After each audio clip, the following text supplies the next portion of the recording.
Yeah, willing to die for what I'm living for. And if you didn't get it, go and live some more. I'ma run it up. Gotta get some more, we ain't done enough.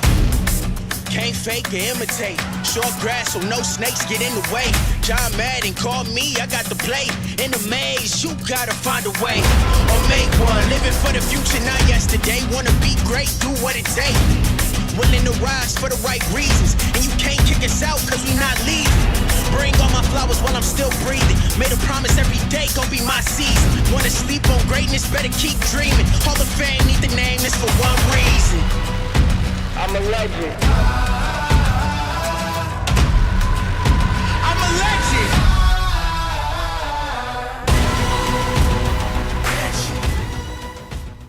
All right. Welcome, ladies and gentlemen, to the Ward Radio live stream. I am your host, Cardinellis. Today I'm joined in the studio by Jonah Barnes, the Associate Professor of All Things Apocryphal, as well as the old author of the new book. No, you're not old. Okay. Hey. It's like a used car. Hey, the used whoa. car author. No, I'm just kidding. The author of the new book, the established author of the new book, The Lost Gems of Genesis, How Apocryphal Texts Prove Joseph Smith Fixed the Bible. You loved him in Key to the Keystone. He's got a new book back, and we're going to be talking about it today. One of its principal claims that is pretty hardcore, that I thought had some hot sauce behind it, my man, is the claim that the book of Deuteronomy was indeed forged, which I know you and Dave Butler and Mike Day have been talking about, but it's kind of persona non grata in the club of academic ideas. But you're saying, hey, there's proof, there's receipts, pics or it didn't happen, and I got pics.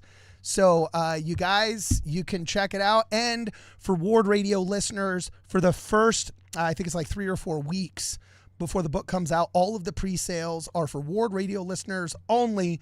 If you go to plainandpreciouspublishing.com and check it out there, then you guys will be able to pre-order a copy of the book. And hopefully it doesn't sell out like it almost did last time. Yeah, twice. Yeah, twice. If I remember correctly, Ward Radio listeners scooped up like almost the complete first print. Almost the whole first print. Yeah, that was crazy. So if you want to get a copy of this book, make sure you guys go and you check it out there. But it makes some bold claims, including this one. Jonah, just dive right in and tell us what's going on, man. Well, I mean, the cool part is when all of a sudden there's a news article out and these scientists have used AI to completely vindicate your claim, because Duke University mathematics and a bunch of these guys, actually it was a number of studies, have just come out in the past week, and they're all like, hey, we think Deuteronomy is super duper forged. And I'm like, told you so. I knew it. So where's this article, bro? Who published it? Well, there's a bunch of stuff. So in the Discord, if you go to just the host channel there. Okay, I'm in the host channel, my man. So there's a lot. There's a lot we're gonna get to here tonight, guys. Okay, cool. Which one do we start with? So what they did is they took AI. So okay, have you ever heard of the Book of Mormon Stylometry study? Of course you have, Cardin. The Stylometry study, if I remember correctly, most recently, our boy Stephen Jones over at Scripture Central. The only thing worth watching there. I'm sorry, did I say that out loud? But our boy, our boy Stephen Jones. Ouch. No, there's another thing, like old episodes of Jasmine Rappley before they found a way of, convincing her to leave. Sometimes the ads are okay. Yeah, sometimes the ads are all right. Anyway, no. My 62-year-old mother-in-law loves their Come Follow Me's. Okay, so anyway, I was just saying that the Stylometry episode with Stephen Jones was fire, because basically it was the guy whose dad was an FBI investigator that had solved all kinds of different crimes, including like the Zodiac Killer's Code or something weird like that. Don't quote me on this, but he was a stylometry expert that can analyze the way people write to understand what their unique voice is. And similar to how our fingerprints carry unique visual information on who we are. The way we write has unique linguistic information about how we speak. And it's almost like a literary fingerprint, for lack of a better term. Correct. That's right. If you analyze these literary fingerprints, it shows there's 11, 12, or 13 different voices used in the Book of Mormon. Right. So it's not a univocal publication that was just forged by a 19th century farm boy in Vermont, that it's actually a compilation of records as it purports to be. Right. And yeah, it was an amazing episode. Yeah. Where we just follow the science. Yes. You right. know, we just follow the science to say we the Book are of the Mormon's true. science. Yeah. Oh, I even am the better. science. If you argue with me, you're not arguing with the politician. You're arguing with science itself. Right. That's right. Oh man, I can't even do an impression of Dr. Fauci without sneezing or coughing. That's too funny. All right, keep going. Well, so the how this all originally started were the Federalist Papers. Okay. The Federalist Papers are a series of documents that were incredibly influential on the Founding Fathers, written by the Founding Fathers. Okay. Oh, whoops. Yeah, written by either Alexander Hamilton or James Madison. I think John Jay might have written one or two or something, right? Okay. But some of the Federalist Papers didn't have an author on the bottom, so nobody knew who wrote them. Oh, and so interesting. Okay. So this was this technique was developed to determine the authors of the Federalist paper, the mystery, the unsigned Federalist Papers, and Federalist number this and number that or whatever. Okay, sorry. People are saying I've sold out already. Actually, that's not true. It isn't even out already. This is we're still in the pre. They're saying, oh, your book's sold out because on the website it says sold out. I'm so Did sorry. Hayden and Jackson not get the pre-orders figured out yet? I don't know the schedule. I don't know. Oh my gosh, I gotta It's hurry not- back, guys. It's not out. It's not out yet, guys. Thank you. You're so sweet to go there and look for my book. I'm so flattered to death. But we're still getting the print figured out or whatever. So it's not. Well, they sold got to out. be able to order pre-order copies. I don't know. I just wrote it. Okay, gosh, I'm gonna vicariously get angry at Hayden and Jackson and Dave Butler through you, Through me. Oh, because good. you are accessible and sitting That's in good. front I'm of me glad right I could now. be here for this. You know I'm what glad I'm saying? that I'm here for this. I swear, I'm the promo guy, and they don't got the website working. Jeez, Louise. Okay, So keep it says going. sold out. It's not actually sold out. But Okay. Okay. So the Federalist Papers, they use this technique and it works, and they can use the way someone writes, not like the cursive they use, but the word choices that they use. So when some people talk, when people will talk, they'll say things like, "You're not going to believe this," and other people will say, "I kid you not." Right? And they'll say, "I kid you not," all the time, and other people will say, "You're not going to believe this," and What they'll if say they that say all the time. I shh you not? Well, and that also would be a stylometric fingerprint. It would. A dirtier fingerprint, but a fingerprint. And so people talk on certain ways. So they use those, the choice of phrase, the word choice preferences in this letter and that letter. And they said, these Federalist Papers sound just like the ones written by Alexander Hamilton. But those ones look just like those that are written by John Jay. And they go, aha, that means that this was probably written by this guy and this was written by that guy. And they use it to sort through the authors. So stylometry was developed to answer those questions. Okay, right? yeah. So then the Church of Jesus Christ of Latter-day Saints and researchers at BYU, I don't know who first did it, but they said, well, let's try this with the Book of Mormon.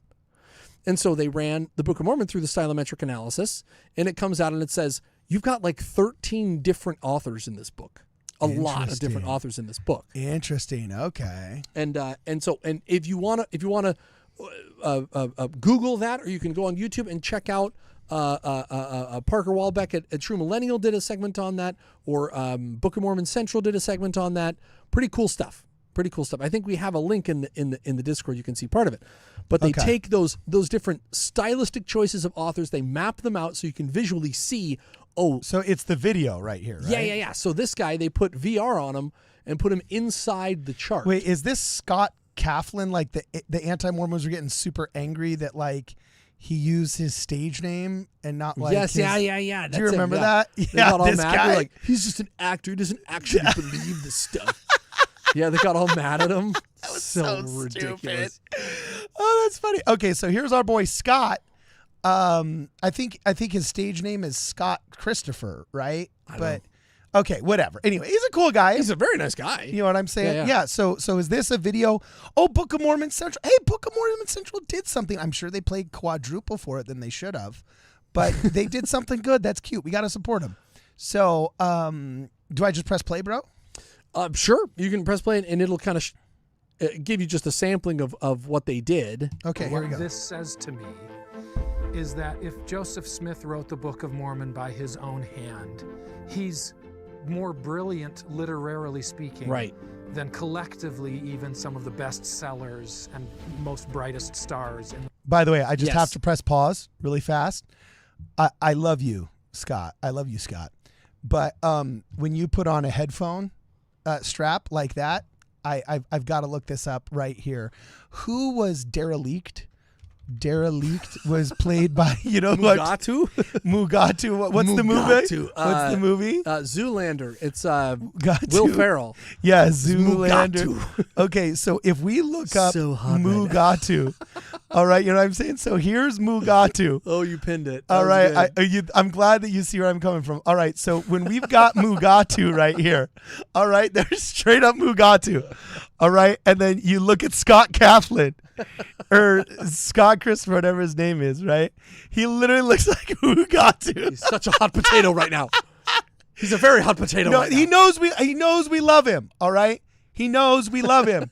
But I'm telling you, bro, you can't have high top curly hair, bro, and then, you know, a strap coming straight down the middle. Don't listen to him, Scott. Your costume designer failed you, and they should have put a baseball cap on you before this thing started. No, don't listen to him. You know? You look amazing. You're so hot right now. You're so hot right now. Scott Christopher's so hot Okay, right let's now. keep going. So, Literary galaxy in 19th That's century. exactly what this analysis shows. so they took this. Okay, cool. So they took this.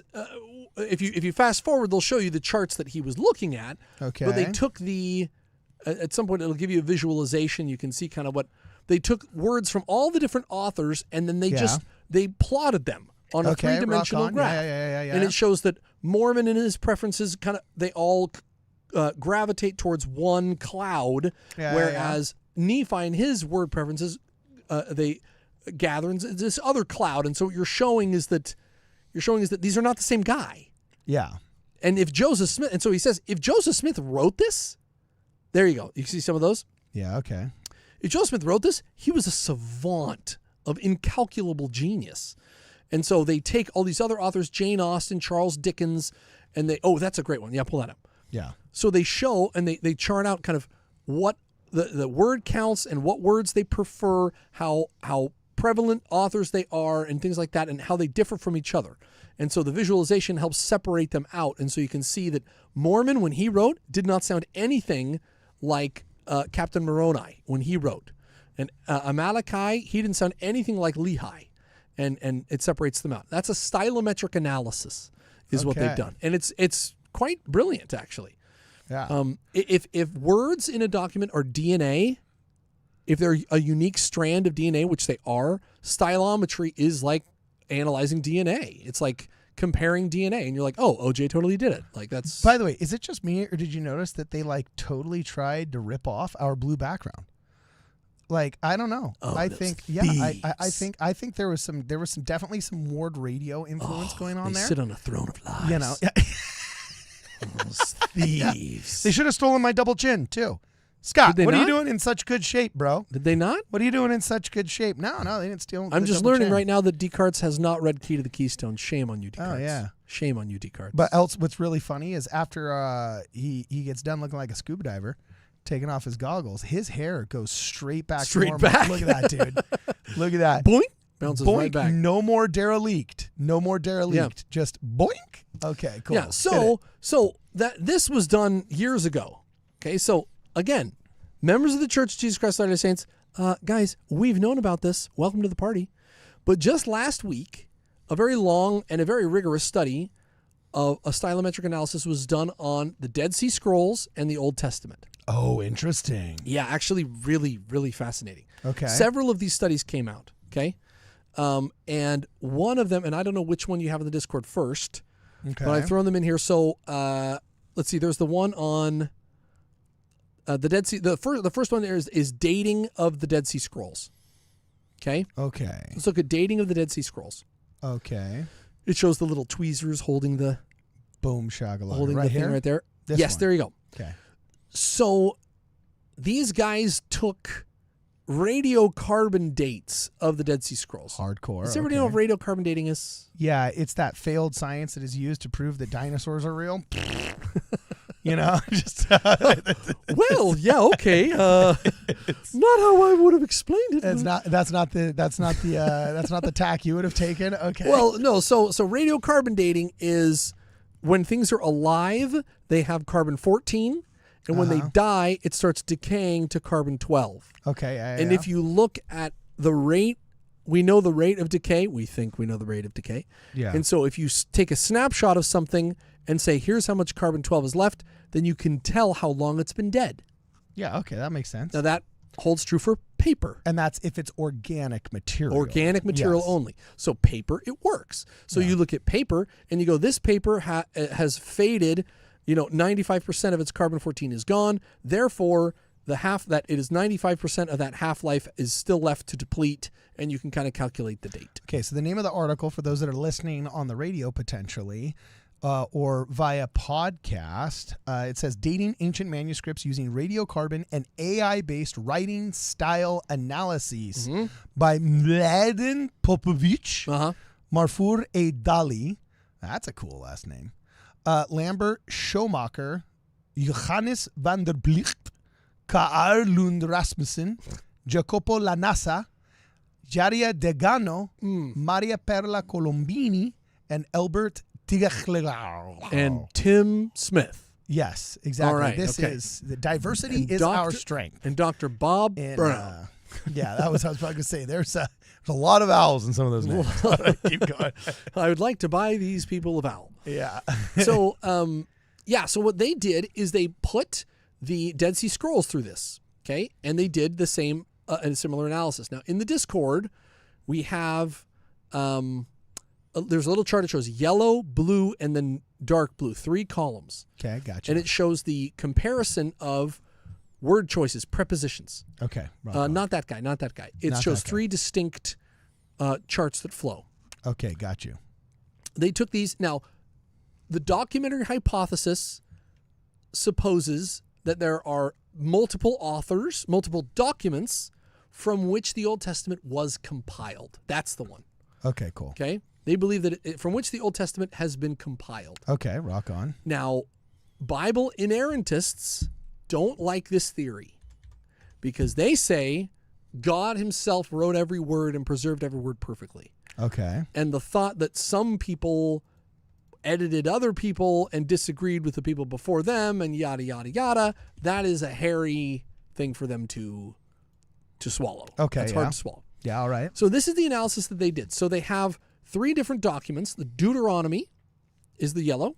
Okay. Then Deuteronomistic history is the blue. That's from Judges to 2 Kings. Okay, yeah. And then there's the priestly document. And if you Okay. look at the top, you can see, for instance, the first example. Okay, that's Allah, or Okay. an Aleph, an El, and a Ha. Okay. Yeah, okay. They've taken this and compared it to the other word choices. So Deuteronomic history says muluk, when it wants to say Allah. And then, but the priestly document, it says something else. Okay. And so what they're doing is they're saying, when they say, I kid you not, Yeah. these guys say, I kid you not, but that guy never says, I kid you not. He says, you're never going to believe. Yeah. He never, ever says, I kid you not. And these guys And the never one priest say, with a vulgar tongue says, I should not have chosen shabab that you not. as the, I apologize. I should not have chosen The that one as the example. priest, the one priest from Brooklyn. You know what I'm saying? He says something else. That's so funny. He's writing the scrolls. Yeah, he's like, how many of these And old then- priests, bro, how many of the priests were like old Jewish men that are like, oh, look, Frankie. Oh, I'm not even going to try the old Brooklyn Jew accent. I can't do it. You know, I have to be hanging around my Brooklyn Jewish friends to be able to pull it off. You know what I'm saying? But how many of them were just like, you know, David has a bad tongue, and sometimes he really didn't like those Josephite scribes. He's well intended, but You know he's what got I'm a bit of a rough tongue. You know what I'm saying? So how many of those Masoretes were like, hey, let me see what David just said. Okay, the filthy Judahites. Okay, we're gonna scratch that out. You can't put and that say, in this letter. the here. blessed fellow. It's Well, yeah, but you have your own style. when the competing scribal schools, how much, how Mark Twain's wife would take letters that he wrote out of the mail. Did you ever hear that story? No. Yeah, apparently Mark Twain would just savage people. And he would just write these horrible letters. Sounds like Mark Twain. Okay, so Mark Twain's wife took letters out of the mail, and apparently somebody compiled a book of when they found them later or something. But okay, the assertion that Mark Twain's wife took letters them out later is carefully preserved Mark Twain's letters to her. Okay, there's letters. I can't. I'm gonna have to research this more, but she scooped him. yeah, there's apparently there's, I don't know if it's an apocryphal story or if it's true, but apparently there were letters, his wife would take letters out of the mail after she heard him writing something just heinous to somebody, and she goes in the mail and be I'm gonna take that one. Oh, jeez. So how many times did scribes just do that? You know what I'm saying? If you think about it, how many scribes This is are just not a good look. just I really like Benjamin, but that condemnation had some sauce on it. Let me grab that scroll. Let's dial that back a little bit. Yeah. Okay. Yeah. So keep well, going. whatever. So, but back to the analysis. It says that they use this to compare it, and they found that there are they could detect three distinct authors.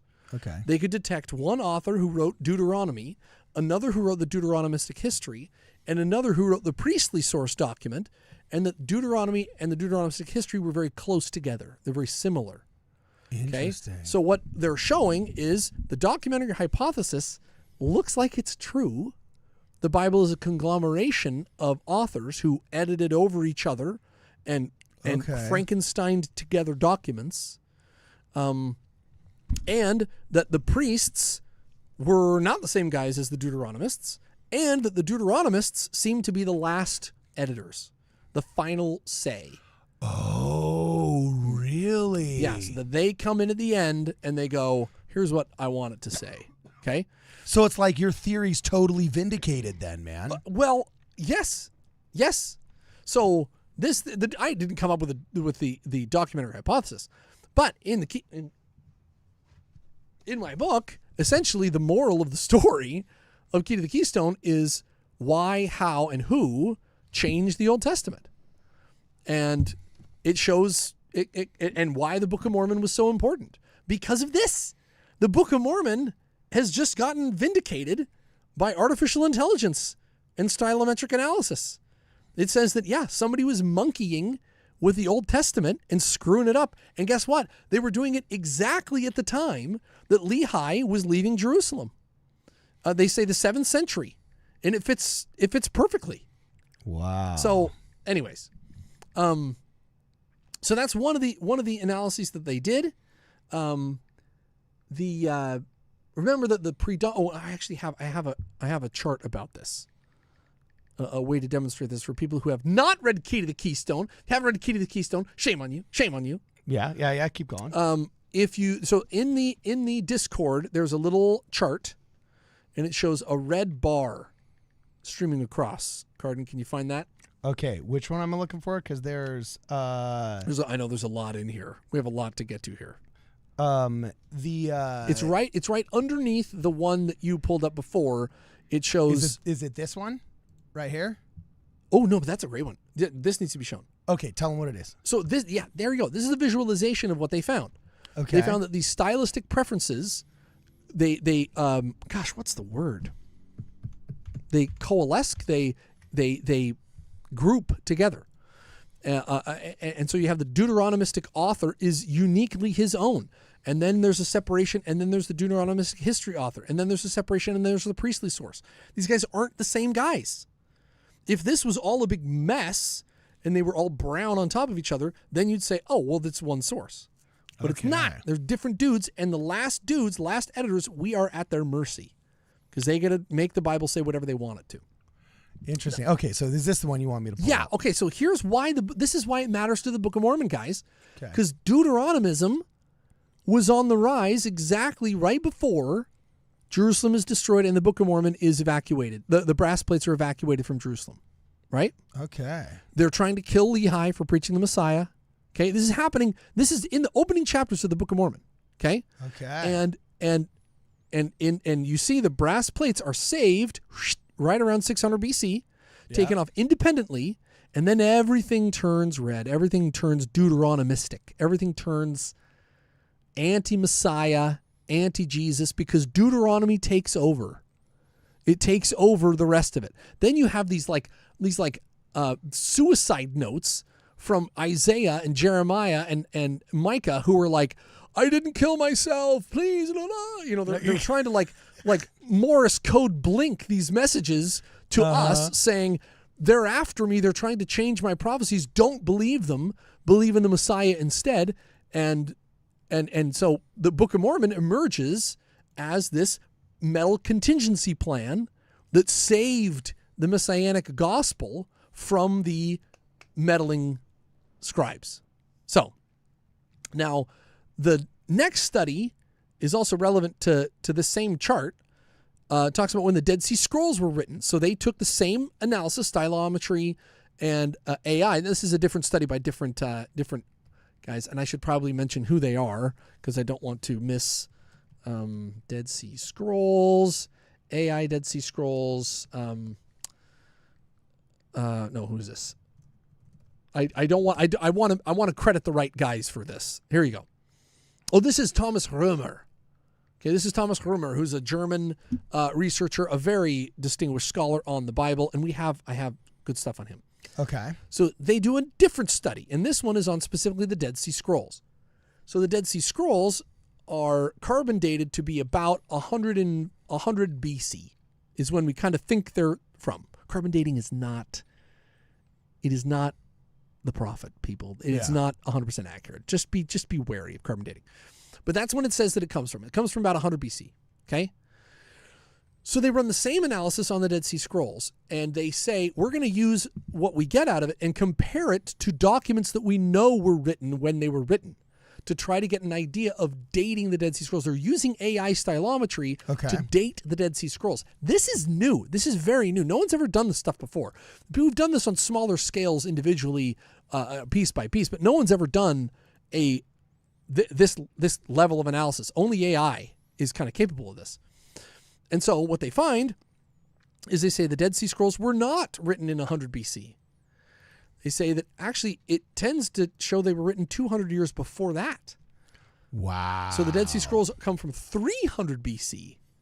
Whoa, okay. Which is a really big deal in the archaeological community. Because that also means that the Enochian literature that's in like things like the Book of the Giants is now all of a sudden within striking distance. According to secular science. I like this. Of the Book of Mormon, instead of previously being dismissed as Christian forgeries from the 7th, 8th, 9th, 10th, 17th centuries.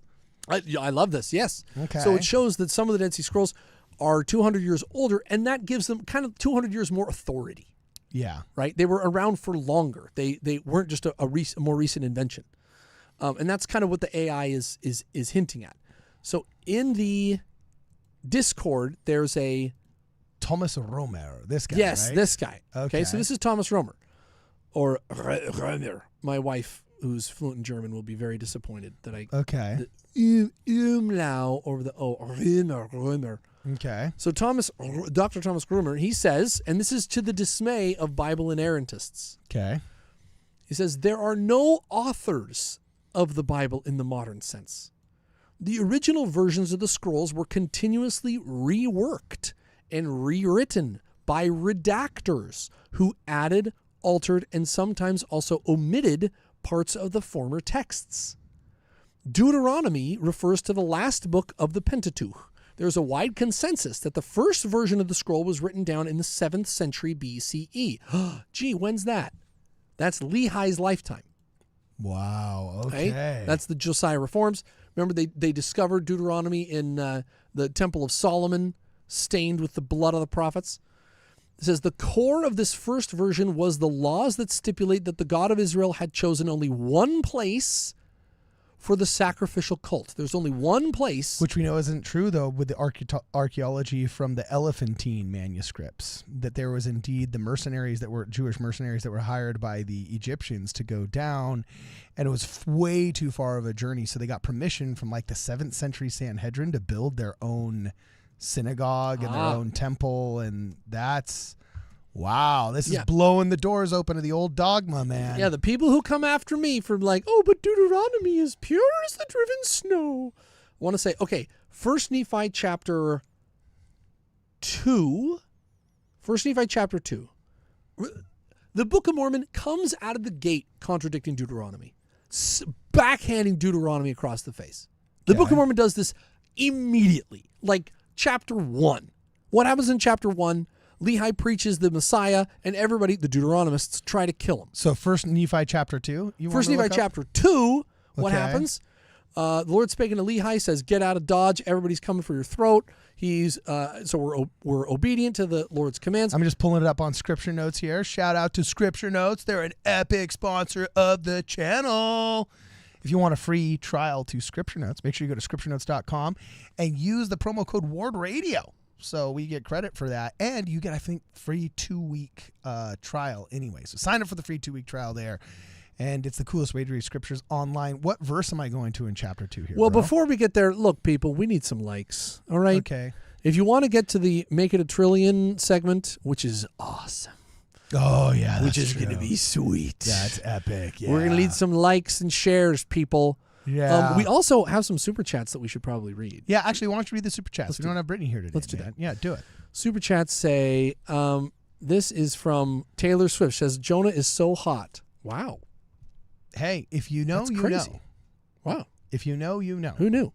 Okay. From Court McMullen. He says, Jonah's book is already sold out. Oh, you're so sweet. It is actually not already sold out. It isn't even out. Wait, but then other super chats say they got it. What is going over there at Plain and Precious Publishing? Man? No, I'm so sorry. No, look, it's coming out. We're teasing it. We're getting excited for it. It's the edit is all done, but we got to go through the You're machinations. being too kind. They're supposed to have this crap ready, and some people are saying they're buying them. Some people aren't. I don't know. It's coming. Just get excited. It's coming. Okay. I worked really stinking hard on it. I neglected all my children. I quit my job. I didn't eat. I ate nothing but cheese puffs for like 6 months to write this book for you people. I kicked my dog and I beat my wife. That's right. Okay. Nicholas Goff. Okay, cool. He says, started watching 2 months ago. Taught Elders Quorum yesterday after watching the episode with Andrea and the Parable of the 10 Virgins. Deep dive, which the Elders Quorum enjoyed. I want a hat, but I'm a student. Oh, okay. You know what? We're going to give you a promo code, bro. But you're a student? Yeah, you can't wear a I'll hat if give you're a student? We still have a couple of promo codes. What kind of horrible university doesn't let you wear a hat? Yeah, exactly. Wow. No, I'm going to give him a promo code. Keep reading these super chats. Okay, let's see what else. Nicholas. Oh. No, I'm sorry. Corbett. Corbett Colts just gives us money for free. Hey, we like that. That's good. We like that. Thank you, Corbett. And then Nicholas Guff says, I bought your book, Jonah. Can't wait to read it. Thank you very much. Now, I want to know what book. Did you just buy Key to the Keystone? Or did you just get a hold of the Lost Gems of Genesis? Because I was talking with Dave, and he knows you're coming down here, and that was the plan, right? That I don't think live stream you have. I don't think it's available for he must be talking about Key to the Keystone. Thank you so much. Interesting. Thank you so much for taking risk. I know it takes a lot of time to read. People don't have a lot of time to read. It is a sacrifice. Thank you very much for taking the time. I'm so flattered when people read it. When I'm writing these books, I'm so excited for people. I want to make people happy. I want them to enjoy it. I also really like making some academics really angry. Not gonna lie, that's a heavy motivation for me. Okay, Corbett Colst says, Corbett Colst, welcome to the basic telestial ticket. Oh, you know what? Here's your coupon code, bro. There's still a coupon code, all caps, I bought the book 20, where you get 20% off all products in the merch store. Wow. And there's 4 of those left. So I bought the book and the numeral 20. I bought the book 20. That's for you, Nicholas, and whatever 3 people want to use it. You gave us a $10 super chat. You're going to get that back and more, my man. Go into the Ward Radio merch store and use I bought the book 20 and you get 20% off all of our items, bro. There's your student discount, my man. Anyway, keep going. Keep going. Okay. All right. So then, super chat, just to finish him out. That's all. Okay. Okay. So, where were we? We were talking about, first chapter of First Nephi preaches the Messiah and almost gets killed by the Deuteronomists. Second chapter of First Nephi. We're barely into the Book of Mormon at all. We haven't even had to take our first breath in reading. And what happens? Lehi leaves Jerusalem, goes off 3 days into the wilderness, and what does he do? Builds an altar. Yeah, right. To do what? Make an offering to the Lord. Yeah, burnt sacrifice. A burnt sacrifice. Yeah. Okay. Well, wait a minute.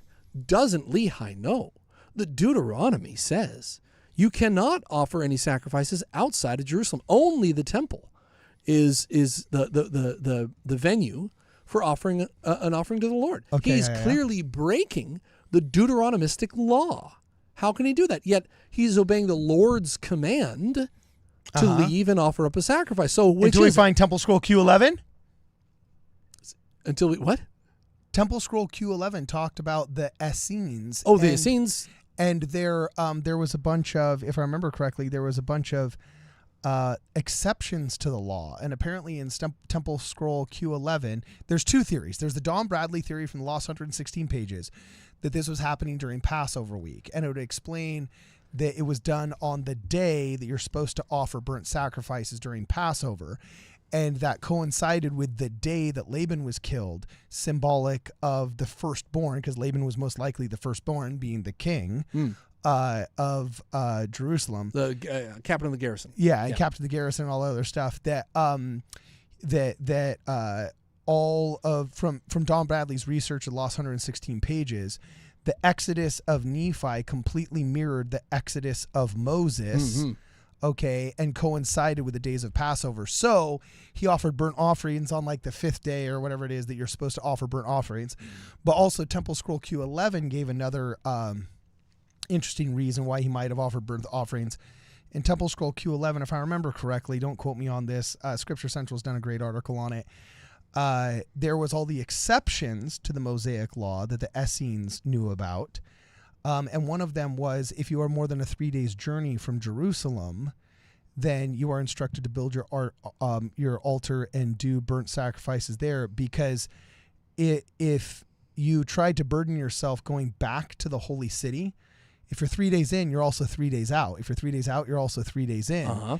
And you risk, if you fall victim to inclement weather or thieves, it mentions thieves if I remember correctly, you risk violating the Sabbath by traveling.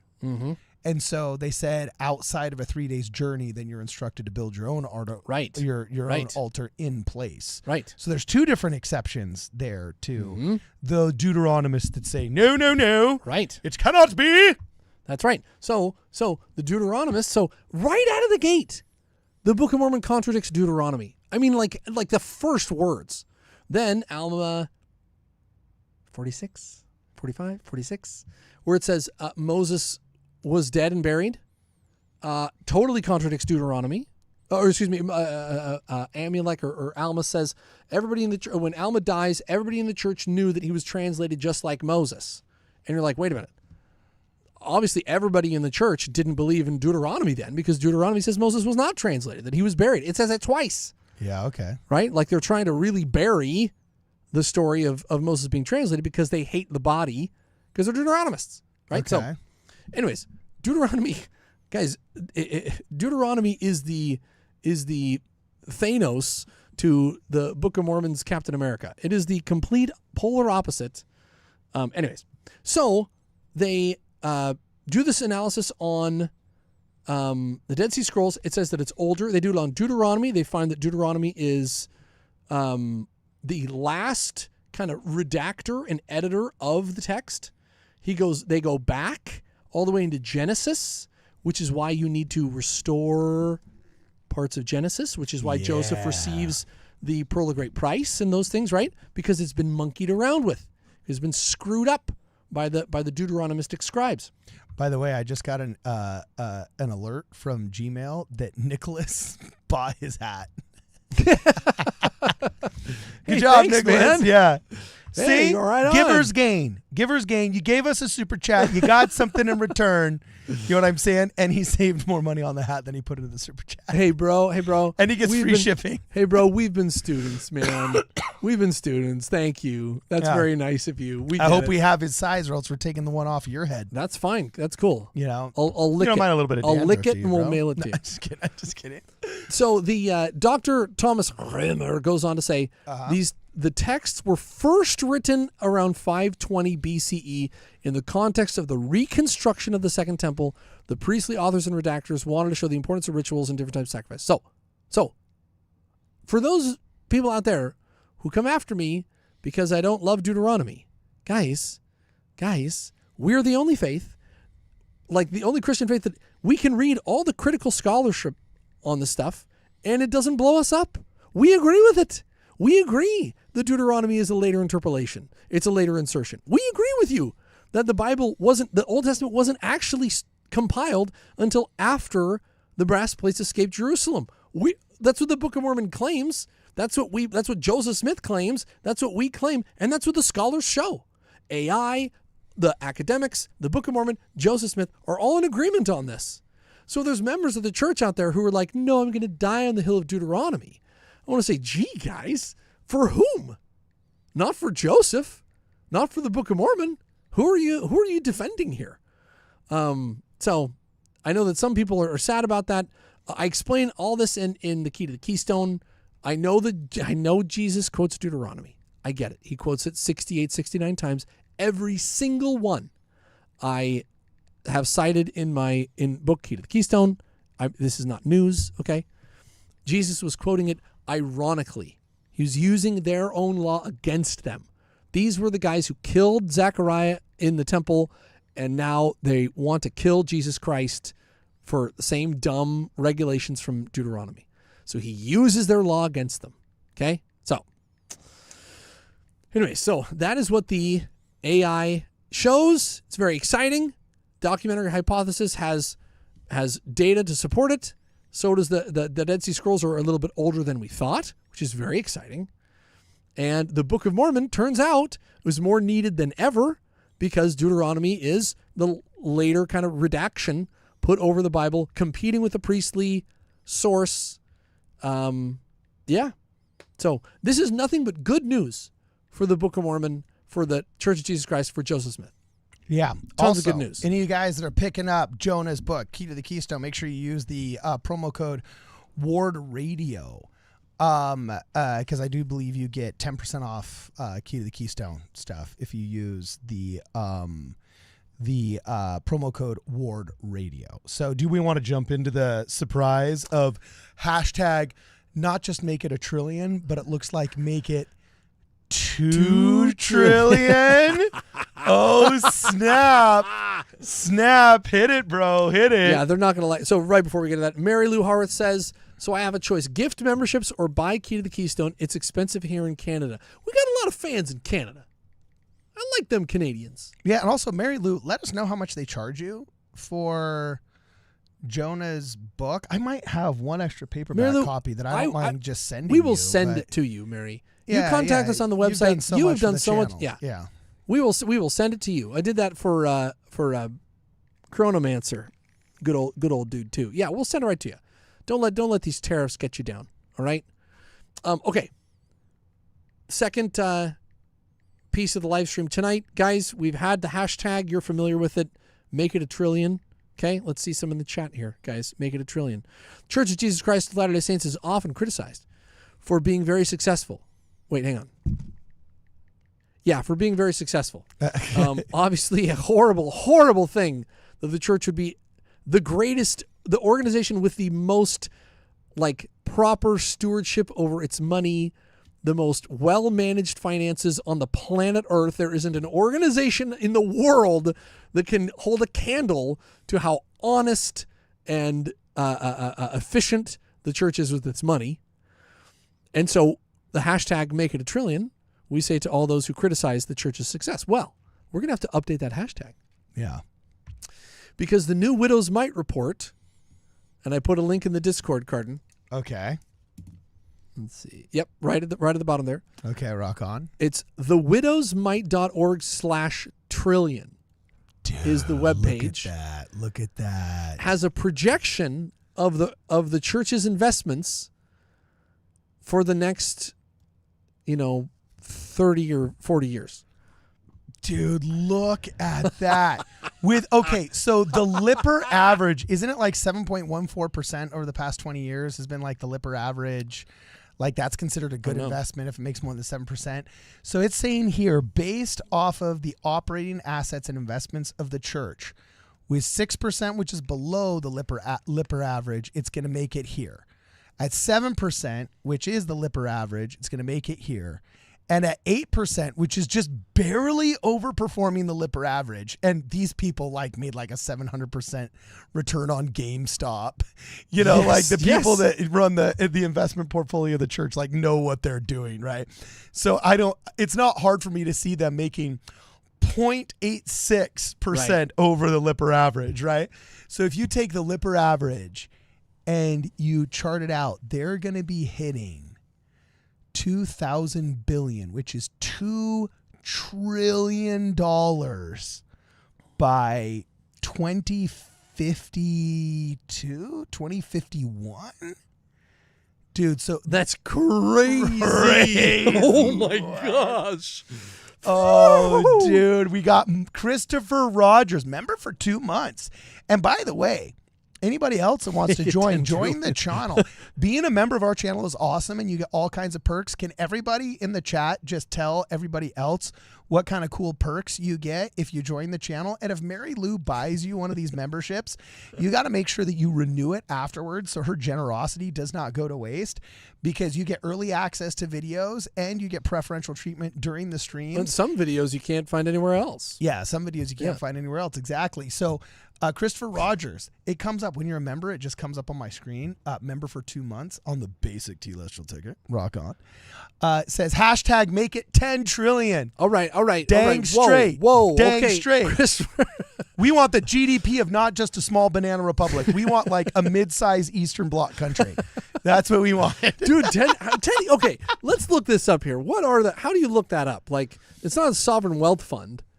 It's how much to buy a Panama. country. How much? Yeah, Panama. That's a good. How much to own the canal? Yeah. How much would it cost? What? Oh, what country? I'm going to look up a different question. What country has a 10 trillion GDP?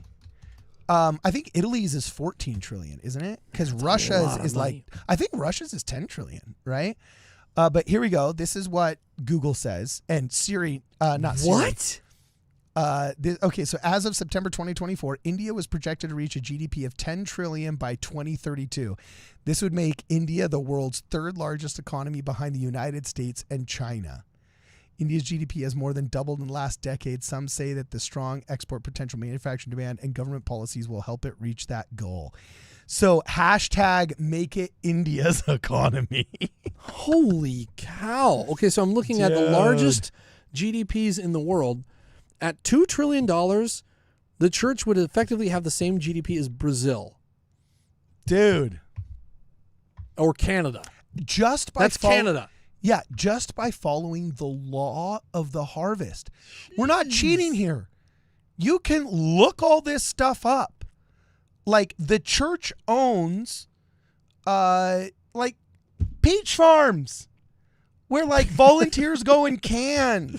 You know what I'm saying? And they give the money to the poor. Yeah, and right. some of this is fake money, though, because also if the church owns like a giant cattle ranch they're never going to sell, and harvests beef to give to poor people, and it's not like a commercial venture. Like if you go to the peach farms in Central California, where everybody goes to volunteer to pull the peaches off the trees, and then we send them to the cannery in Lehi, Utah, that ends up going to the Bishop's Storehouse that's in the middle of Salt Lake City. Okay, well, technically that farm is on, 5,000 acres, and technically each acre, if it were to be sold commercially, has a value of X that when you times it by 5,000 equals Y. And so in the portfolio of the church, you have like, oh my gosh, look, it has 15 million in assets. Yeah, well, it's not like it's leveraging loans in order to go, buy competitors of other peach farms out in order to monopolize the market. But it's a measure of influence and power, and yes, it's a measure. Yeah, exactly. And what a measure. So Paul Black says, make it 1 trillion and make every temple spire 500 feet. I like the way you think, Paul. I like the way he thinks. Dude, look at this Wikipedia article, bro. This Wikipedia article is list of, I'm going to put it here so everybody can see. No, I'm not cheating. List of countries by GDP, parentheses nominal. So this article here says, okay, we're going to show you the GDP of all these countries. So 30 trillion is the US, China's 19.23, Germany's 4.74, India's 4.19, and there's this heat map on the bottom. And so between 10 and 20 trillion is the dark stuff, not the black stuff. The jet black stuff, like the US and China, is over 20 trillion. But the dark blue stuff, and definitely, like, all of the dark blue stuff is 750 billion to 1 trillion. So let's just say anything that's dark blue in these first two columns, the church could just buy. Look at that map. The church could buy anything on this map. Any country, the church could just buy that you see in dark blue. Jeez. So it could just buy Saudi Arabia. Let me, that one actually just zoomed out. I can't get it back out. How do I get it back out? Let me just try and refresh here. Zoom back out this way. Oh, it zoomed out to 400%. Okay, I don't know why I did that. Wow. But if we look at this map right here, okay, it's back. That's serious money. So like the church could literally just straight up buy Brazil. It could buy Argentina. It could buy Mexico. It could buy Canada. It could buy Russia. The church, you're going to have to do an update on the heartbreaking state of the church in Russia where you served. But take solace, bro. When you hate callings, which means you're going to get more of them. You know what I'm saying? And they give you callings that they would never give to me, So, like when you hit the red chair, just know you could end the church in Russia's problem by just saying the church is going to buy Russia. The church is going to buy Indonesia. It's going to buy Papua New Guinea. It's going to buy Japan. It's going to buy Turkey. Dude, you want to fulfill prophecy on the 7 churches listed in the book of Revelation? What country were all 7 churches in? Oh, Turkey. They're all in Turkey. Yeah. You want to start fulfilling prophecy with Bednar? You know what I'm saying? You want to start fulfilling prophecy with Bednar? Buy him up. You just need to walk in to NATO and be like, we're buying Turkey. We're buying Turkey. All right? That would be newsworthy. Oh, by the way, and we're recovering from the loss within a year of tithing. This is the genius. If the church were activist investors in things, imagine the just heavy hand that they could rule with. Yeah. Good thing they're all just nice guys. I can't imagine. There is no other organization on the planet I would rather give my money to than the Church of Jesus Christ of Latter-day Saints. Yeah, Court Mullen sends a super chat. Thank you for the generous super chat. Says, church planning on paying off the U.S. debt at the end of the century and turning the country into a theocracy. Yeah, imagine how all of the Protestants that want to go back to the good old days when you could just like lynch Mormons and then like burn our log cabins and then like rape our women and children and just send them out of the U.S. borders with barely shoes on their feet, right? They're like, oh yeah, those filthy Mormons. Oh, you own us now? Oh, jeez. So this is the United States of Deseret. Okay. Well, remember, what did we do when we had a theocracy in Nauvoo? We gave freedom to all religions. We said, everybody's free to worship however what they may. That's our theocracy. Yeah, But by the I way, like your thinking, Corey. anybody that says that is so stupid. Do you think the Protestants would ever submit to Baptist rule? Do you think the Catholics would ever submit to Lutheran or Anglican These people rule? killed each other for centuries. Yeah, it's like this has never happened. Yeah. Have you ever looked up the 30 Years' War, the 100 Years' War, the Protestant Catholic wars of Europe? Holy cow, man! I was researching some of that. The Troubles up in Oh my gosh, it was horrible. yeah, They still slaughtering people. They still have walls built. Have you looked up the Troubles in Ireland where the IRA was just like bombing for 20 years? The Protestants and the Catholics were fighting. No. IRA walls. Yeah, there was entire neighborhoods. Like you can see some of the graffiti here. From actually I better double. So it was called the Troubles was what they called it. IRA walls. It did caps lock here. So hold on a second. Walls built during the IRA Troubles to separate Catholic and Protestant neighborhoods. Like straight up, people don't realize like Palestine, the PLO in Israel, or the Palestinian Authority, it's like a checkerboard. It's not like everything south of the 35th parallel is South Korea and then North Korea is up there and don't cross that parallel or else now you're in South Korea. Yeah. It's actually like, okay, this city is 85% Palestinian, so it's governed by the Palestinian Authority. Meanwhile, so like Bethlehem, total Palestinian. When you go to Bethlehem, dude, if they stop you and check you, you look Jewish, they're going to harass you. You look, American or whatever, like, fine, come buy our tourist stuff, go. You know what I'm saying? But like that's governed by the Palestinian Authority. Whereas like the IDF might govern the area that's predominantly Jewish, like 7 miles south, right? You have to look in Israel. In Israel, they actually have maps.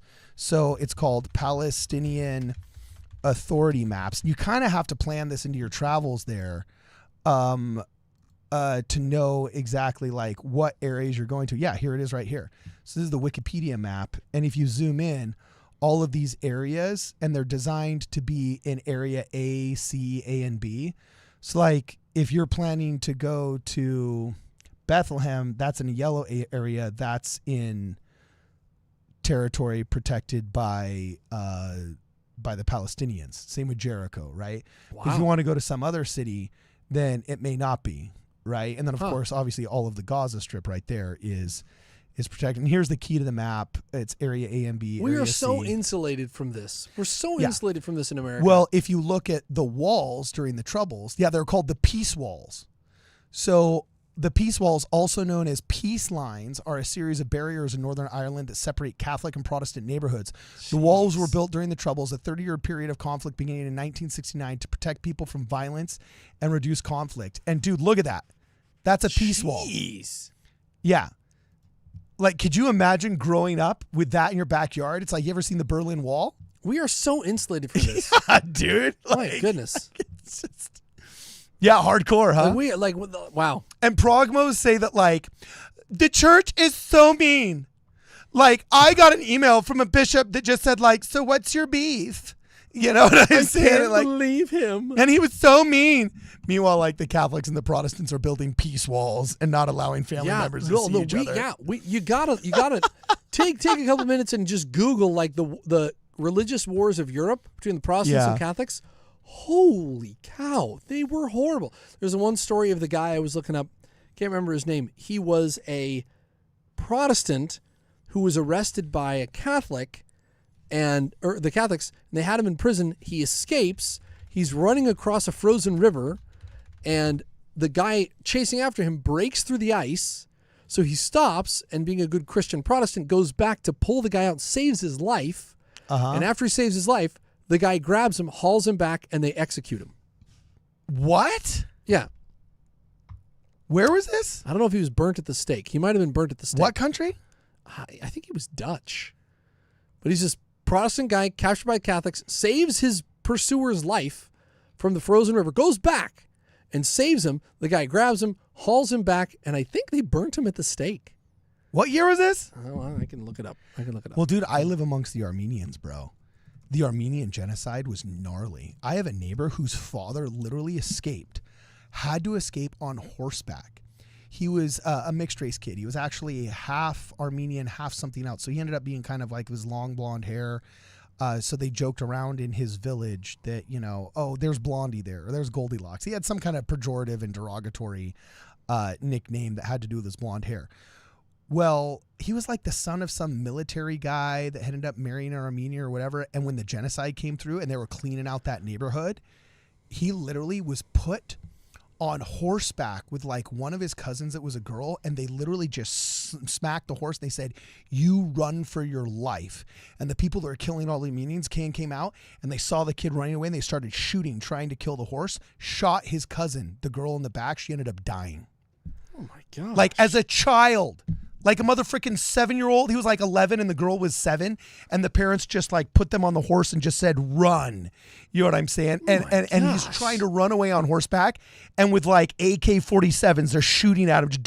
That's so much so the girl perishes from like literally took a bullet for his cousin.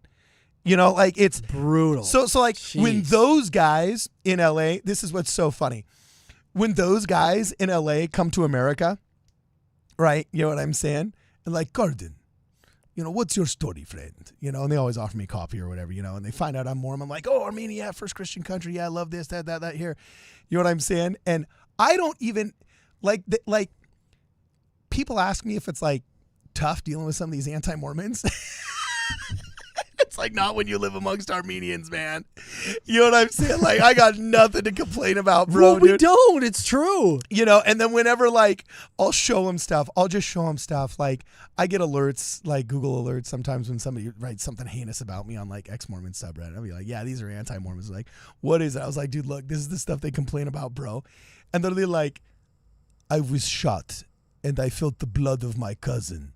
You know what I'm saying? These people say, you know, and they're like, "Jeez. Oh, the Mormon church is so violent." And he's like, "What?" Yeah. So when Antifa comes to town and they're like threatening, you know what I'm saying? Like the Glendale School District, if you don't allow these, you know, if you don't allow these overly explicit books that are not meant for children, if you don't allow them, you're being tyrannical, you're being whatever. And they start like trying to rough up the mob.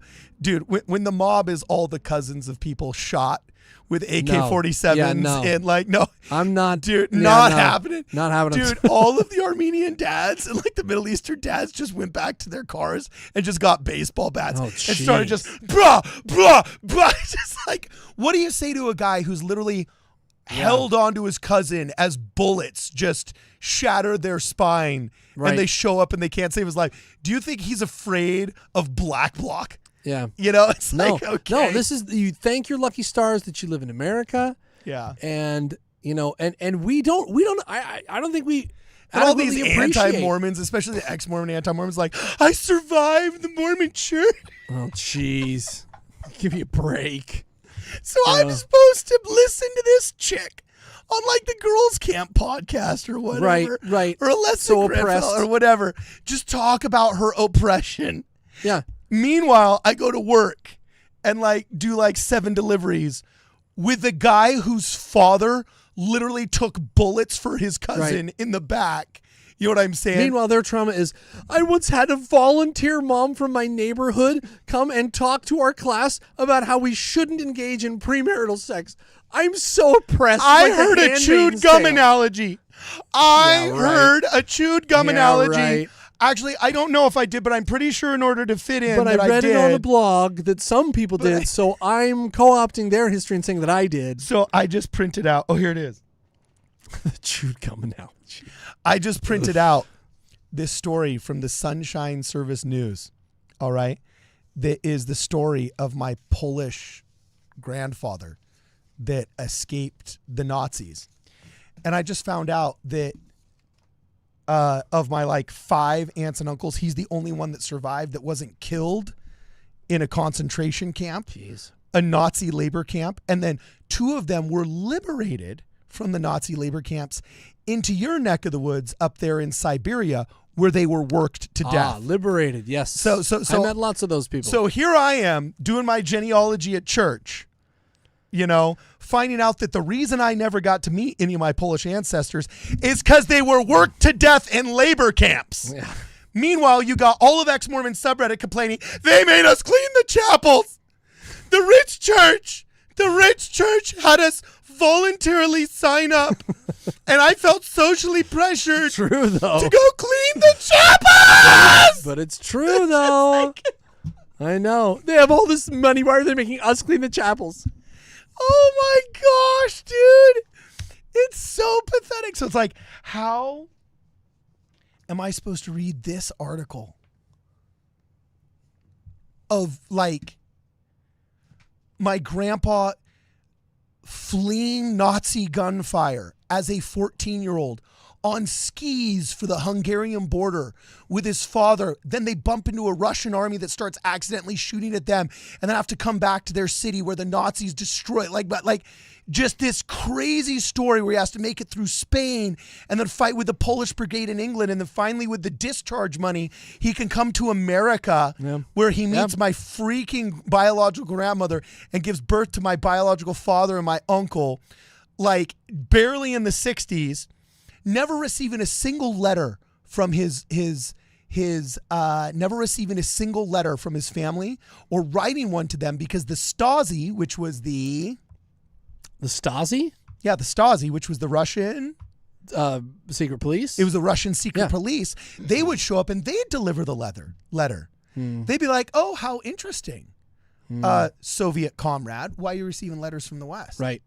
You know, here we got a couple of questions down at the station for you. I met those people. I met people, and I'd say, "How did you know what brings you here?" And there was one girl, and she spoke English pretty well. She'd been a member a long time, a very helpful girl in the branch up there.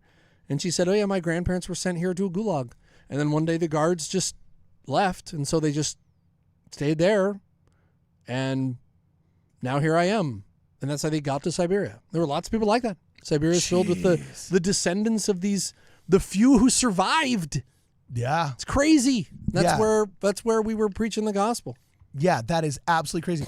So I have friends like you that serve missions with people like her. I have articles like these about my ancestors that survived persecution like that. You know, we have Armenians with genocides that don't date back 3 digits. You know what I'm saying? Countries that still deny that they are. Yeah, with countries that still deny there was that genocide.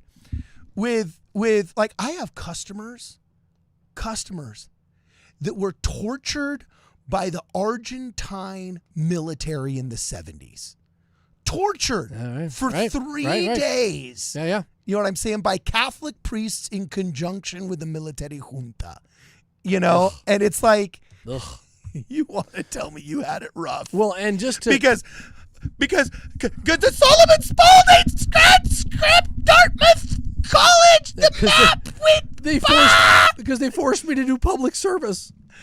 And speaking of torture, the guy was Dirk Willems. He was an Anabaptist. Okay. In 1569, he was burnt at the stake, and there was a wind that day, so the top half of him did not burn as fast as they thought, and so he died an agonizing death, all for just being a Protestant. And the Catholics just torched the dude. What year is this? 1569. Jeez. After he rescued his captor from dying in a frozen river. This is the epitome of, it's not about your fruits, it's about the trunk. See, it's about the doctrine. We're used to the Protestants trying to burn our houses. Oh. So we're going to have to lay off on the Protestants for a solid 36 hours on behalf of? The Dirk Willems, the Anabaptist. Dirk Willems. We are giving the Dirk Willems moratorium on YouTube friction, you know, in celebration of this godly Protestant. Yeah. So let's all just grow up a little bit here, okay? Nobody's living the handmaiden's tale in the LDS Church. Stop it. Yeah. You sound ridiculous. Everything you say after that sounds ridiculous, okay? Jenny Gage, Alyssa Grenfell, and these people, like, stop it. You sound ridiculous, okay? Are there problems with the LDS Church and the people in it? Sure. We can talk about those. We talk about them here on our channel. Yeah. But when you start pretending like you're among the martyrs, the religious martyrs of the 16th century and of the primitive Christians and the Armenians who were genocided and the Siberian gulagis, when you start talking like that, you just sound ridiculous. Okay? Yeah, None of us have been through that stuff. Keep going, bro. Yeah. But, okay, so the great news is when we usher in our theocracy after purchasing all these countries with our money, we're going to make We're going to outlaw religious persecution of any stripe. Dude, if you look at this map, there's not a country in Africa we couldn't get like a 2 or 3 for 1 sale on, and it looks like it's a pretty hot topic where all those monasteries are in like Armenia, Georgia, Turkestan. Look, we could walk away with Iraq and Afghanistan. Package deal, 2 for 1. Yeah, speaking of a package deal, we Twofer. could get Pakistan. Ooh. With, what's the country north? Dude, my geography's failing me. This What's is so that? horrible. What's that country What north are of Pakistan, bro? What is that? Of Pakistan? Is it Tajikistan? Oh, no, that's Afghanistan. Oh, no, this is Iran. Sorry, you're right.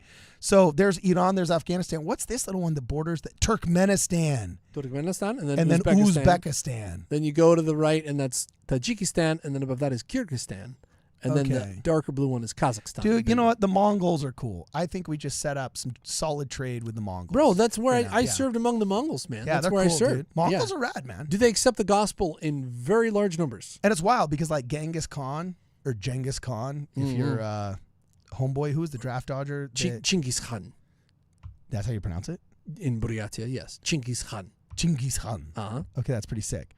So, he's probably the most famous historical Mongol, right? All the Mongols I've met have been like the nicest people. The most Yeah, it's unaggressive. true, actually. nice- Good point. It's, it's like if I had to like rate the nicest people I've ever met, Kind of odd. like the Mongols are like by far the most chill. And then, but their historical Mongol is like legendary Kinda odd. savage dictator. A little bit right? odd. They accepted Yeah. the gospel in droves. Really? Oh, yeah, absolutely.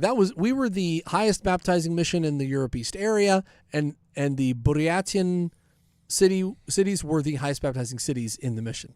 Wow. They're a tribe, a Mongoloid tribe that lives right underneath the Lake Baikal, which you can see that little crescent right there, Lake Baikal. Yeah, rock on. That's where I served my mission, right there, Lake Baikal. Oh, cool. And the Buryats, when they accept the gospel, they bring all their friends and their cousins. They embrace it. They love it. They're marvelous, godly people.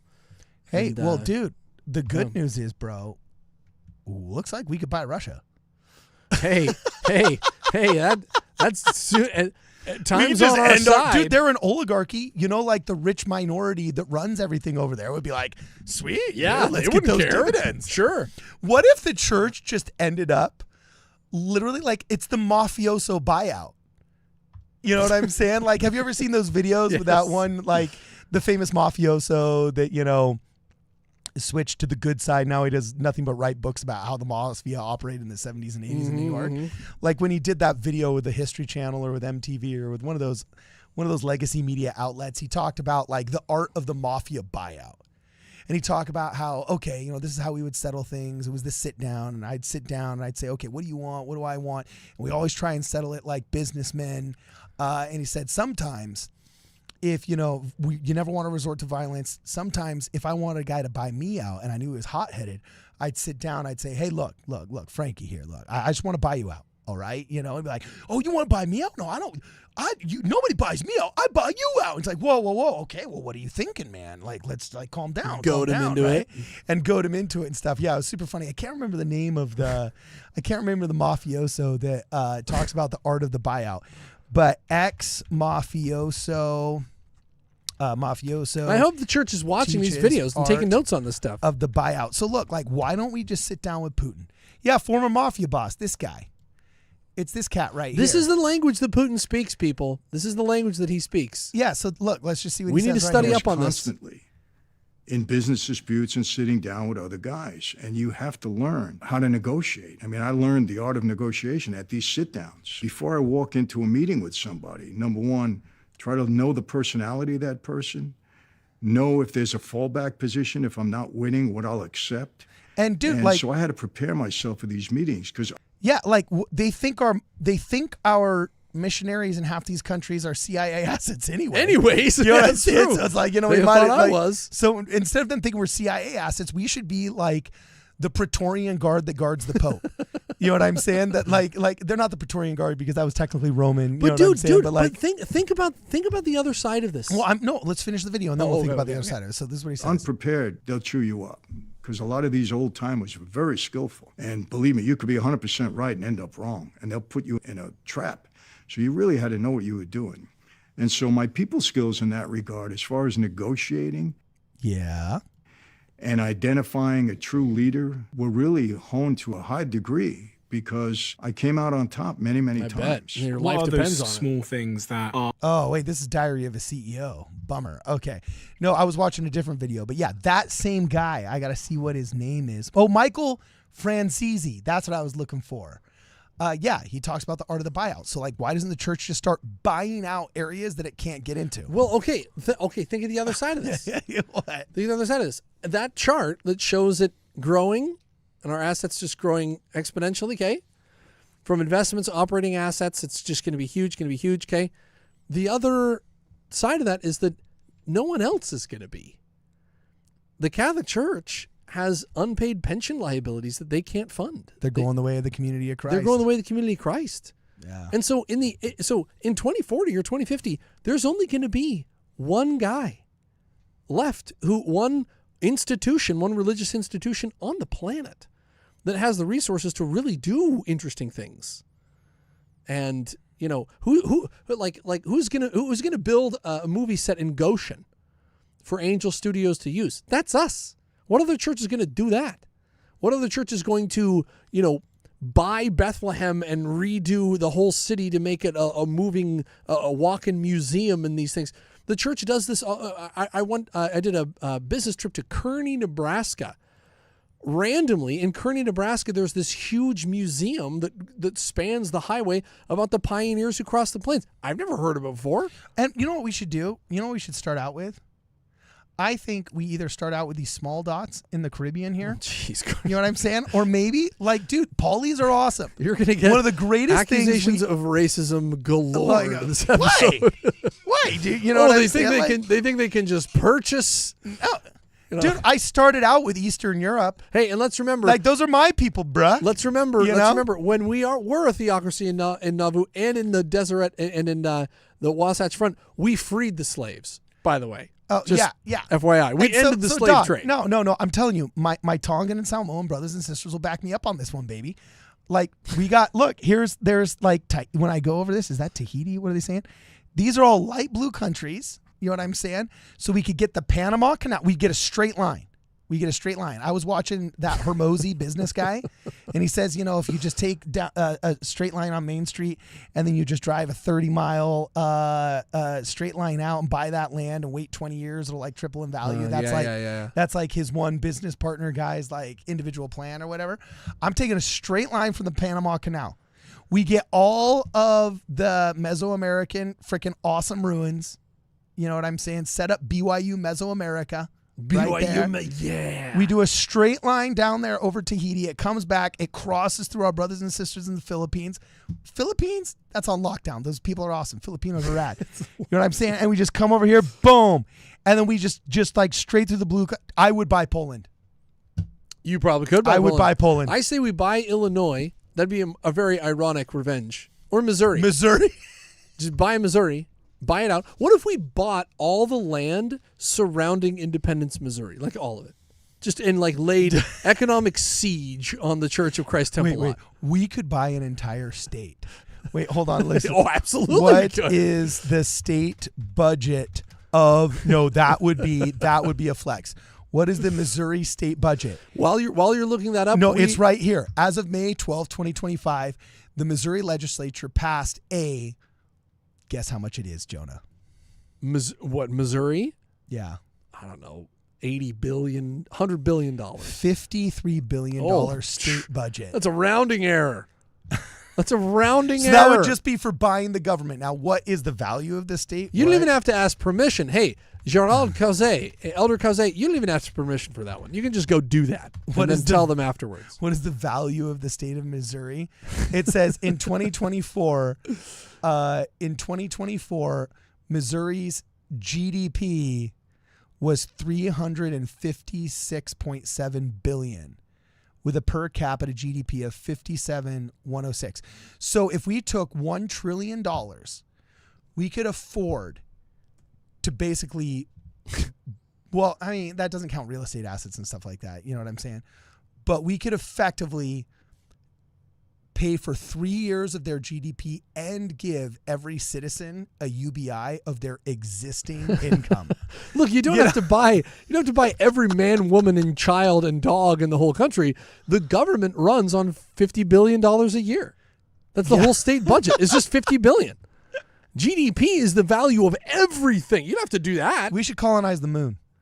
With this money, you're in Elon Musk territory. We should just start. Having like Fort Lauderdale rockets. Just. And speaking, then they can't accuse you of colonialism because it's aliens. Speaking of generous money, before this super chat goes away, Sister Howarth again doing her job as the best Ward Radio Wigwam Ward missionary. We would like to welcome Brother Daniel Johnson, Grizzly Blue, Ben English, Ragtag Muscle, Salem Thorup, and Salem Thorup into the Ward Radio worship. All those who would like to welcome these into the Ward Radio worship, please do so by putting W's in the chat. And then Mary says she sent us an email. Mary, we're going to hook you up. We're going to hook you up, sister, because you're just awesome.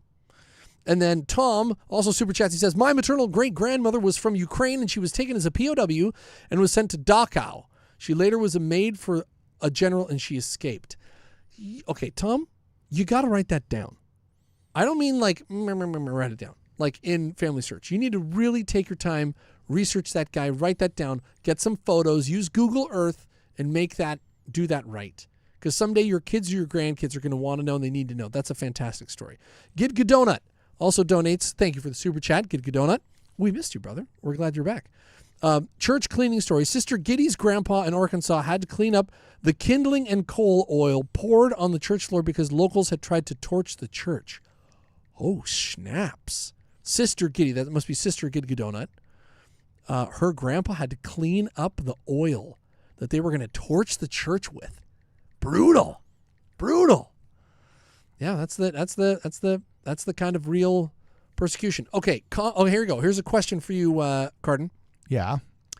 Any comment on Jacob Isbel being baptized by the Bickertonites? Oh, dude. Actually, I haven't heard that. Oh, I got a video from Jacob Isbel. We can actually talk about that right now. I was going to do a video. I'm going to put this in the Discord.